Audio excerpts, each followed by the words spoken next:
Hello అండి, welcome back to our channel.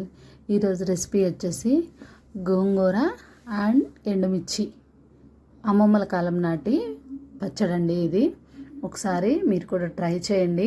ఇదైతే మిక్సీలో కాకుండా రోట్లో నూరుకుంటేనే చాలా అంటే చాలా టేస్టీగా ఉంటుందండి. నేను ముందుగా ఎండుమిర్చి తీసుకున్నాను. కొంచెం కారం ఎక్కువ తీసుకున్న వాళ్ళైతే కొంచెం ఎక్కువనే వేసుకోవాలండి. ఒక 20 to 30 మిడిల్లో వేసుకోవాలి.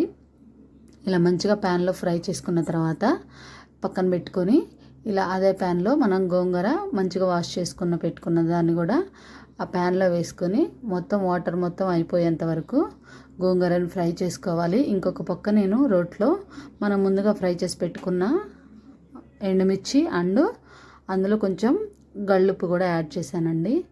మొత్తం మంచిగా మెత్తగా ఇట్లా అయ్యే వరకు దంచుకున్న తర్వాత ఈలోపు మనం గోంగూర పెట్టుకున్నాం కదా, ఆ గోంగూర కూడా మొత్తం వాటర్ అంతా అయిపోయి చక్కగా దగ్గర పడేదాకా మొత్తం కలుపుకున్న తర్వాత ఈ రోట్లో వేసుకొని చక్కగా మొత్తం దంచుకోవాలి.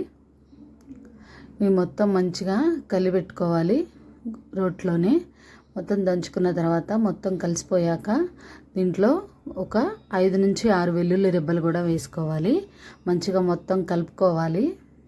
ఇట్లా కలుపుకున్న తర్వాత చక్కగా సాల్ట్ అడ్జస్ట్ చేసుకోవాలండి. మన టేస్ట్కి తగ్గట్టు సాల్ట్ ఉందా లేదా అనేది ఒకసారి చెక్ చేసుకొని, సాల్ట్ సరిపోకపోతే ఇంకొంచెం యాడ్ చేసుకోవాలి. ఇది కొంచెం గట్టిగా ఉంటుంది కాబట్టి కొంచెం వాటర్ యాడ్ చేసుకున్నా ఏం కాదు. 2-3 డేస్ ఖచ్చితంగా ఉంటుంది. ఎందుకంటే మనం ఆయిల్లో పోపు వేస్తాం కాబట్టి, మనం గోంగూరని ఆయిల్ వాటర్ ఏం లేకుండా ఉడికించాం కదా, అందుకోసమని 2-3 డేస్ కంపల్సరీగా నిల్వ ఉంటుంది. ఇట్లా చిన్నులపాయలు కూడా వేసుకొని మెత్తగా దంచుకున్న తర్వాత ఒకసారి సాల్ట్ అడ్జస్ట్ చేసుకోండి. మీరు కొంచెం పచ్చడి టేస్ట్ చూస్తే సాల్ట్ అర్థమైపోయిద్ది మనకి. ఇట్లా వాటర్ యాడ్ చేసుకొని మొత్తం కలిపెట్టుకొని పక్కన పెట్టుకోవాలి. ఇప్పుడు నేనైతే మళ్ళీ సపరేట్గా ఒక ప్యాన్ తీసుకొని, మనం గోంగూర ఫ్రై చేసాక అదే ప్యాన్లో పోపు పెడదాం అనుకున్నా. అదే ప్యాన్ని స్టవ్ వెలిగించి గ్యాస్ మీద ప్యాన్ పెట్టేసుకొని ఇట్లా ఆయిల్ హీట్ అయిన తర్వాత పోపు దినుసులు వేసుకున్నాను. పోపు దినుసులు వేసుకొని చక్కగా అవి గోల్డెన్ బ్రౌన్ కలర్ వచ్చేదాకా వేయించుకొని అందులో కొంచెం కొత్తిమీర అండ్ ఆనియన్స్ కూడా వేసుకున్నాను. మంచిగా ఇవి మొత్తం ఫ్రై అయ్యేంత వరకు ఉంచుకొని చక్కగా మనం